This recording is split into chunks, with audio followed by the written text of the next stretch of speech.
নানা অস্বস্তিকর প্রশ্ন আলী রিয়াজের প্রসঙ্গে যত এই বিষয়টা নিয়ে ঘাটাঘাটি করা হচ্ছে তত বেরিয়ে আসছে। বলা হয় দুর্গন্ধযুক্ত জিনিস বেশি ঘাটাঘাটি করতে হয় না, যত ঘাটা হয় তত নাকি দুর্গন্ধ বাড়ে।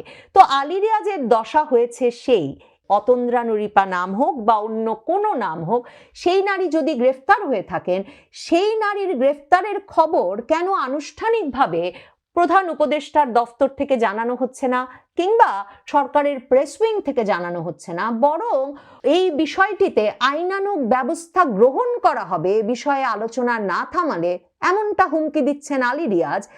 আর একজন নারীকে এরই মধ্যে গ্রেফতার করে রাখা হয়েছে বলে দাবি করছেন তার ঘনিষ্ঠ বান্ধবী, হিসাবগুলো মিলছে না। ওই নারীকে কি তাহলে উধাও করে দেওয়া হয়েছে?